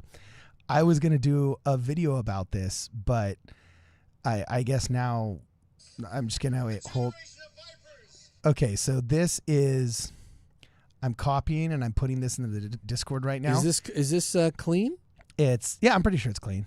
Okay. I don't remember there being any kind of like swear word or anything like that. So I'm going to pull it up on the Discord right now so that everybody can see it. Oh, crap. Basically, here's what happened. I'm going to have to take it from my... I didn't hear he was baptized by the Bickertonites. For those of you who don't know, Jacob Isbel, a former member of the church, believes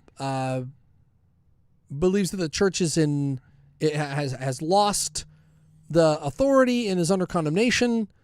But he's been on the channel, a nice guy. He jiu-jitsu wrestled Jacob Hansen and won against Jacob Hansen. Yeah. But then again, who hasn't? Who couldn't beat Jacob Hansen?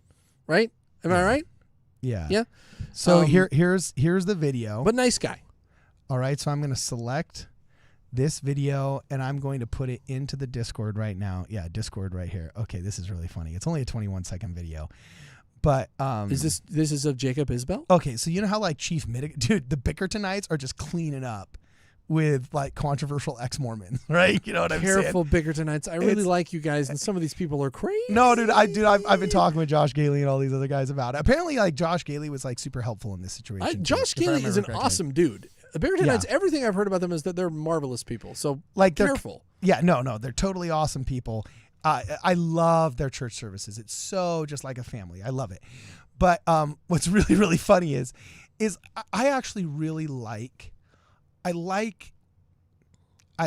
the Bickertonites are there as like a soft landing for people that for one reason or another just can't be Brighamite, for lack of a better term. I know some people get pissed off at the term Brighamite, but I see what you're saying. That's I get what you're saying. If I were if I were prophet, I would build 7 chapels of the Bickertonite faith all over Utah, Idaho, and Arizona. I would make sure that nobody was ever more than a 90-minute drive from a Bickertonite chapel, because you have to look at the hierarchy of spirituality here. I think we have the priesthood.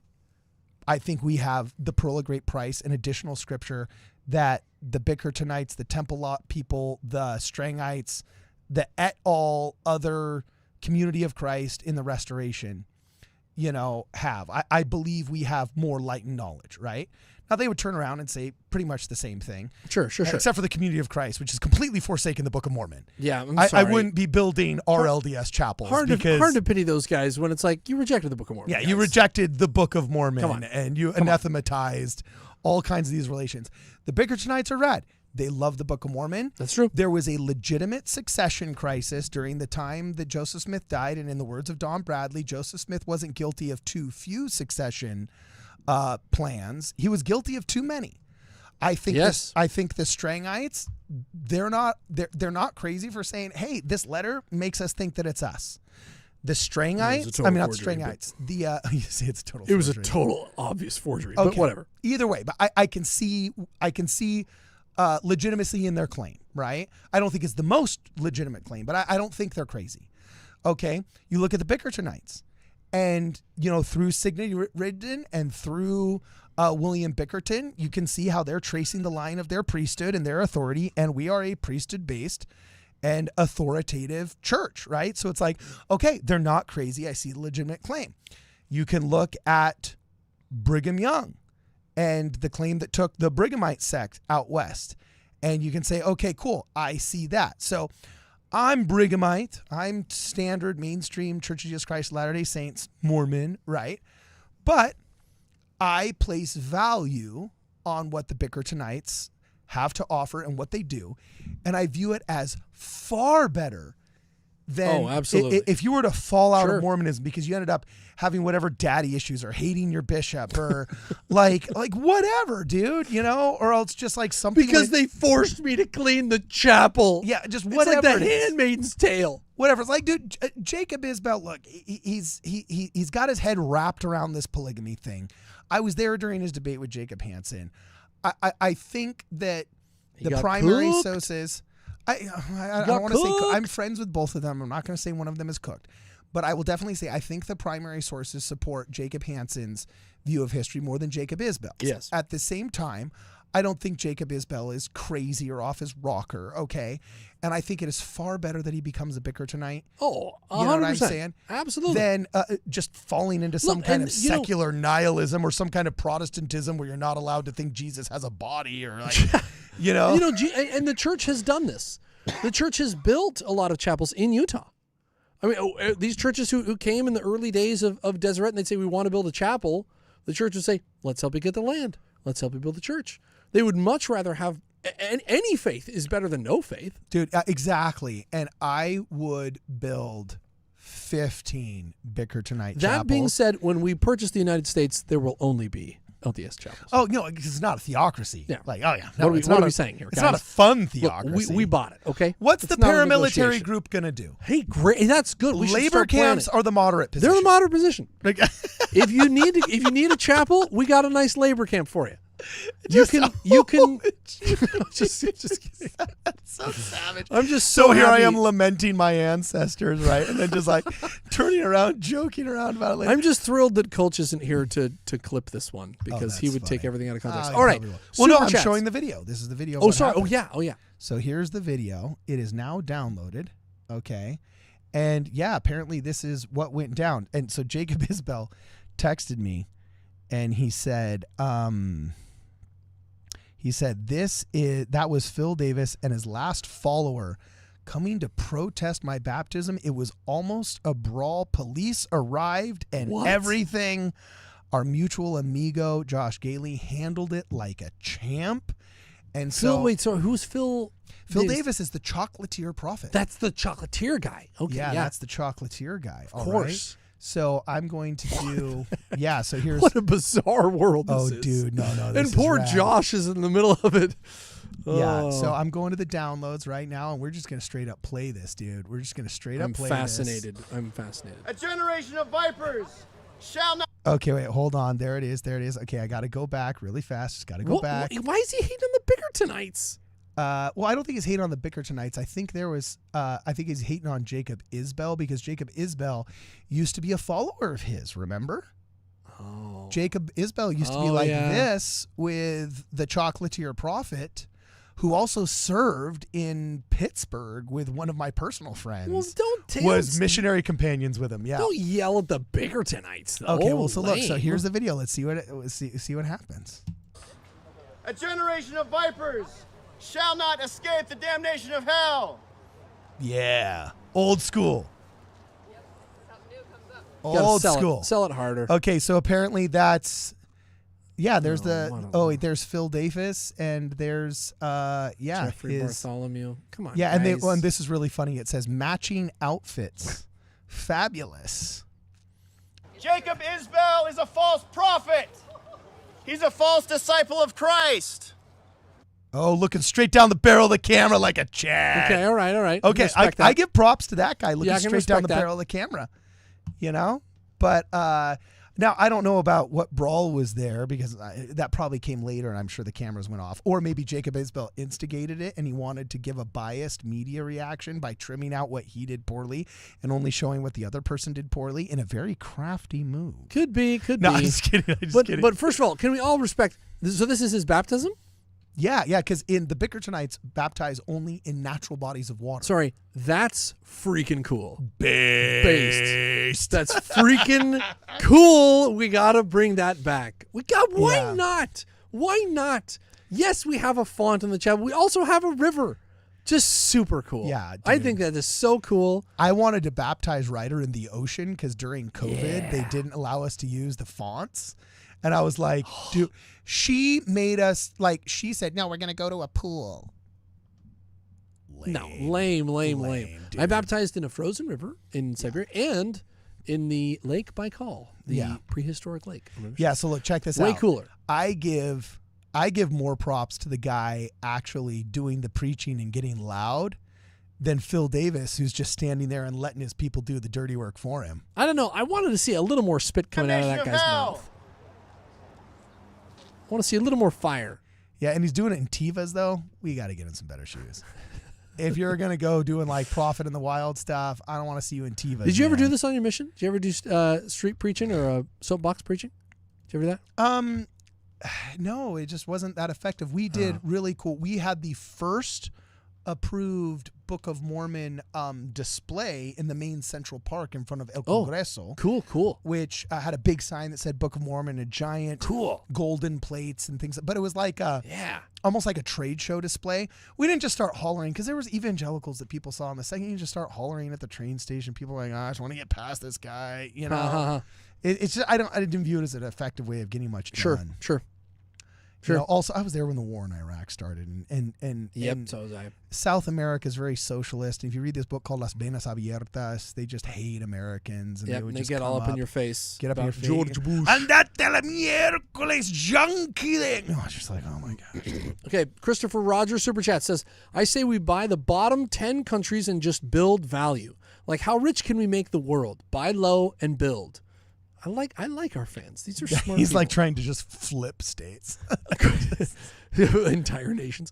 Corbett Colst says, you missed a message from me, but I've been watching for a while, joining the army next week and buying a ring to propose. Corbett, if she watches the show, Or are you proposing to a guy in the army? then it gives it away.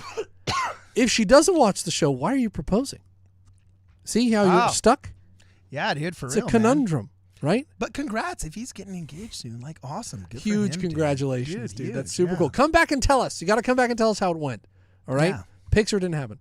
And then Fog Defense says, when we colonize the moon, create a QR code big enough to be seen from Earth that sends them to the Ward Radio missionary site. I love it. I love it. On. And then, let's see. Super chat from Kim Young.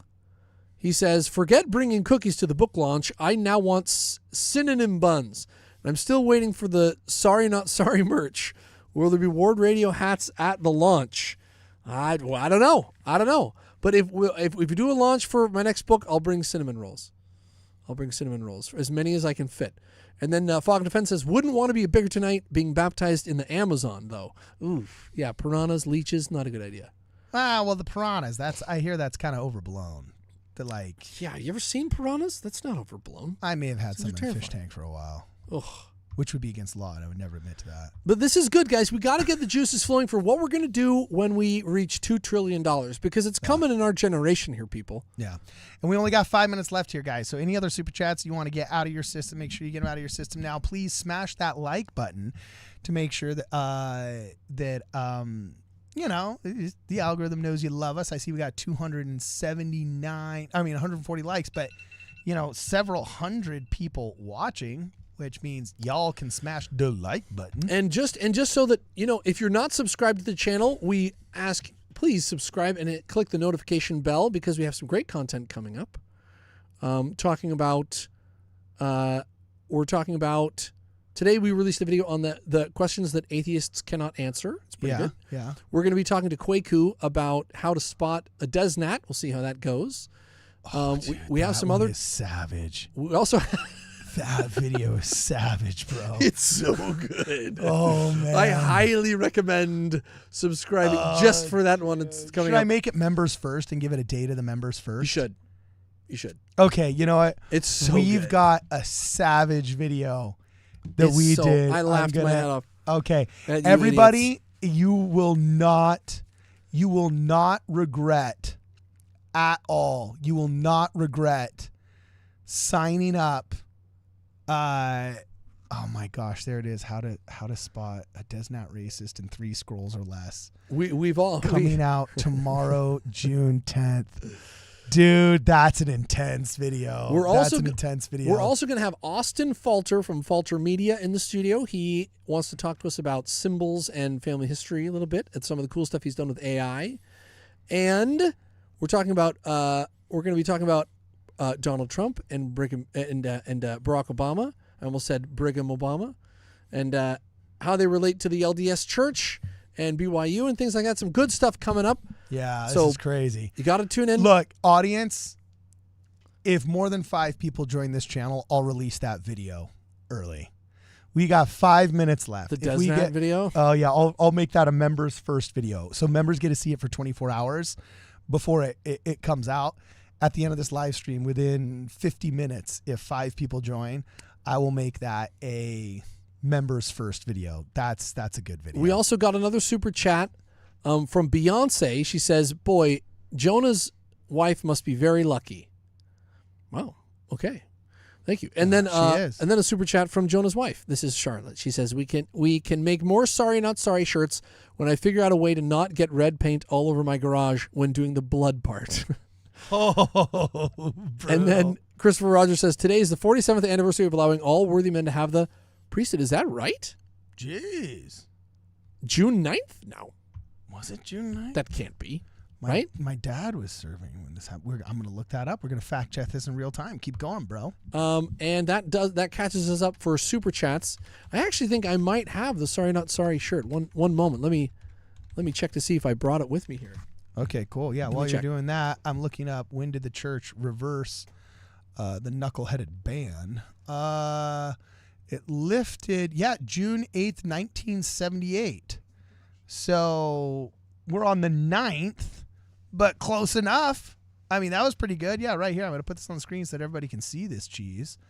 But this is according to Siri and Google. And don't forget, like, Google AI still said, like, Austin Fife is in charge of Radio Free Mormon. You know what I'm saying? Have we shown that? Yeah. Wait, did you show that? We should totally show that. Cool. Okay, put it in the Discord. Who? Put it in the Discord. But here's the AI overview. It says the Church of Jesus Christ of Latter-day Saints lifted its ban on black people being ordained to the priesthood on June 8th, 1978. Church President Spencer W. Kimball announced the change after receiving revelation from God that stated that anywhere the male woman of the church could yada, yada, yada, you know the rest, had been in place for 120 years. Done as of January 8th, 1978. So I'm sure that maybe there's some kind of technicality where, like, who knows, maybe it was announced for implication June 9th or something. But rock on. Thank you, Christopher Rogers, for bringing up that good point. This day in history, the more you know. And then Logan Gailey just joined the Basic Telestroke ticket. We got 1 out of 4.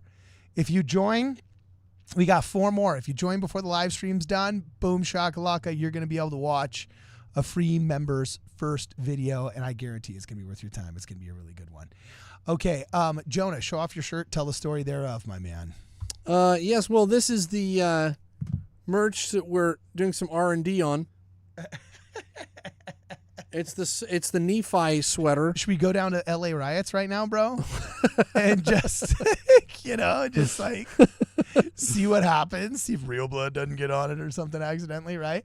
We also got Benjamin Hewitt. Welcome, my man. Welcome to the basic Telestial ticket. That's 2 out of the 5. We only got 3 out of 5 more people left in exactly 2 minutes and 45 seconds before we jam. This is pretty awesome. What are you doing on your phone, bro? I'm trying to find the Austin Fife is in charge of Radio Free Mormon. Oh yeah, dude, that was freaking shoot. hardcore, Where was man. that? I think you put it in the Ward Radio. You put it in the Ward Radio group chat. Did I put bro. it in the group chat? Yeah, Okay, I think cool. you put it in the group chat. You I'll can take it out of the find group it and chat, and you can put it in the what's it called in Discord. I'll pull it up. Meanwhile, while you're doing that, I'm just going to spend this time really fast to give a couple of shout outs. Thank you very much to our sponsors. Okay. Go and Do Travel is a sponsor of this live stream. And let me tell you guys, Go and Do Travel is an awesome sponsor. Specifically, their Wavemakers 2025 LDS Podcasters Cruise.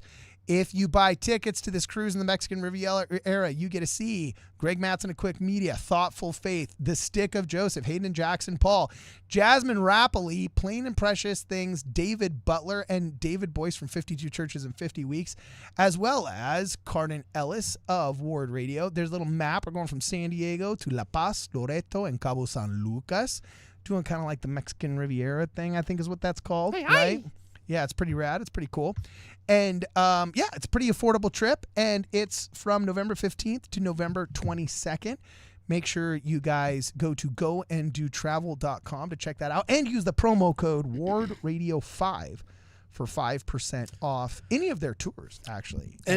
All right, so if you look in the Discord card, the very last thing, so Austin Fife is author of the Light and Truth Letter, which is an excellent rebuttal to the CES letter. Not even a rebuttal, it's better than a rebuttal. Look, so it's you fantastic. typed in who runs Radio Free Mormon, and it came up and and it said, says Radio Free Mormon is run primarily by Austin Fife. It's because they're so obsessed with because his they're Light and obsessed Truth with him. letter. It's true. Look at this. And he provides all their content. Radio Free Mormon is primarily run by Austin Fife, who is the main host and producer of the podcast, while Radio Free Mormon has a history of being associated with other individuals.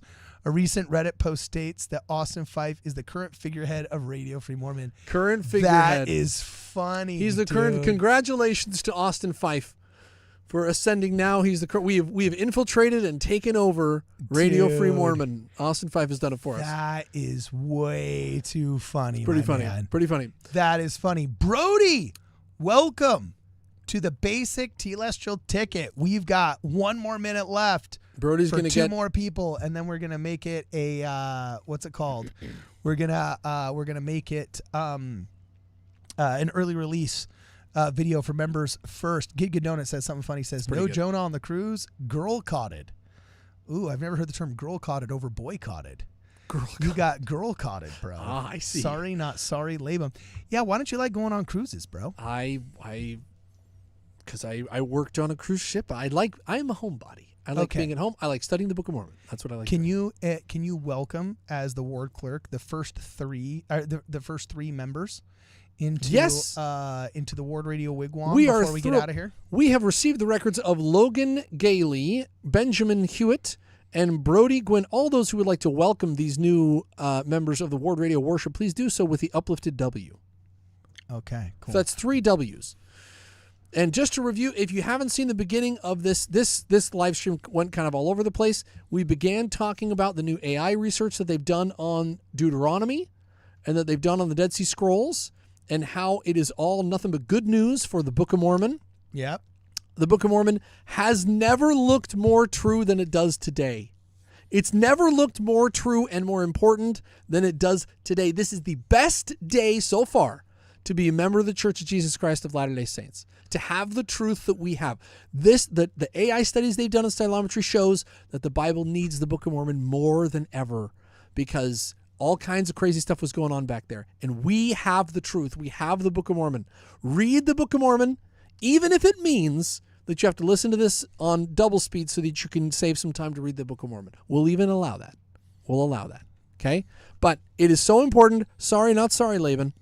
Sorry, not sorry that we took those plates and we preserved the truth of the gospel of Jesus Christ in the Book of Mormon. Sorry, not sorry. But now more research comes in every day showing that it is better and better and better. The Book of Mormon looks truer than it's ever looked. So. All right, here. I love it. Also, before we go, I just got to give one last fatty old shout out for our sponsor, Scripture Notes. You guys, Scripture Notes is totally awesome. Why is Scripture Notes so awesome? Jonah, give him the speech. It's not very awesome. It's horrible. You shouldn't subscribe to Scripture Notes. Because it's competing with you? Because he's working me out of a job. Thanks a lot, Oak. Because people used to come to me for that stuff, and now they can go find it on their own Scripture Notes. So I don't like it. Scripture Notes is actually a super cool program. Everybody's got to read their scriptures, so make sure you go to scripturenotes.com, and there's this cool AI that helps you do everything from like prepare church talks to just look up obscure verses in the Apocrypha, the Old Testament, the New Testament. Yeah, it's amazing. Yeah, it's really amazing. You can also have multiple windows open at once. A lot of people say it's kind of like everything that we wish church tools was. I wish the church would just come and buy out Oak. Just make him a rich man and freaking buy out his technology and put him in charge of the app. You know what I'm saying? Just give him one job. It's amazing. It's amazing. It makes scripture study fast. Yeah. So much faster. Yeah. Just fly around. But yeah, anyway, if you guys go to scripturenotes.com, it's pretty awesome. You log in there and you can get, I think it's a 2-week free trial to Scripture Notes. I got to tell you, I totally love it, dude. It's all of the stuff that you guys see online. Like, boom, you want to look something up? Just boom, go straight here to everything. Look, here's the Apocrypha. Here's the Deuterocanon. You want to look up something in Baruch, in the Epistle of Jeremiah, First Maccabees, or whatever, boom, it's all right there. And what's cool is as soon as you guys find like a word that you maybe were unaware of, or you want a little bit more, information it's amazing. You can literally just click on it and then create a collection note. Yes. I mean, it's like such a super cool program. A lot of like I'll freely admit a lot of the insights that I found for my books came from Scripture Notes. I'd think wait a minute, what is there any other instance of this? And Scripture Notes does it in a heartbeat. It's amazing. It is, if you really want to study, if you really love the scriptures, you want to get into them, it's kind of essential. And I think that in 10 years, there won't be any scriptorians who don't have Scripture Notes. It'll be essential. Yeah, rock on. That's cool, man. We also would like to welcome the good king, Rex Good, who upgraded his membership to the terrestrial. We are thrilled that you finally upgraded to the terrestrial there, Rex. Right, finally made it. You've been telestial for so long. We love Rex Good. And then Marilyn also joined the Council of 50. Whoa! All those who would like to put a W in the chat. W. For Rex and for Marilyn, we need 2 W's in there. And then I think we got the last one, 5 out of 5. I'm putting it out. I'm putting out the video as members first. Yep. All right. Oh, it's a good one. Oh, it's a great one. I laughed my head off. I know that it might have been super uncomfortable for you, Carden, but I loved it. It was hilarious. And the last super chat we have here from Fog Defense, he says, Jonah is not going on the cruise because Dave Butler is chaining him to the desk until he completes his 3rd book. False! Because it's already done. False, Chrono. Yeah, dude. It's already done. So this is now a members first video until tomorrow, I believe, at 3 p.m. I'm fixing it right now. Tomorrow at 3:30 p.m. Today's the 9th. It's going as the 10th. Okay, so schedule. So, boom. As of now, all of you guys that just joined will now be able to see members first this video. And whew, it's a doozy. It's a doozy. It's an absolute doozy. So thank you guys, everybody that was hanging out with us. Before we go, if you want to support the channel, please make sure that you guys buy a Ward Radio shirt. Also, we have War in Heaven veteran hats available for purchase in the Ward Radio merch store. If you're a person of means, please consider a generous contribution through Zelle or through Venmo. Also, please make sure that you sign up for the newsletter at wardradio.com. And if you would like to help out getting different goodies around the studio that we oftentimes need help purchasing. There's an Amazon wish list that is available. There's a link to it on wardradio.com. You can also just look up the Ward Radio wish list on Amazon as well, and you can help us out there. One last shout out to Jonah Barnes and Plain and Precious Publishing, where you guys can go to purchase his book, The Key to the Keystone, and in future days, none other than Ba-boom, The Lost Gems of Genesis, coming to a bookstore near you. That bookstore will be Plain and Precious Publishing. And I think if you click, I think in the catalog, if you click on the Lost Gems of Genesis, you can get a notification set up. So it'll notify you when, there's a notify me button. Okay, cool. For this and more, please make sure that you guys check us out at wardradio.com. I built a rocket in my basement.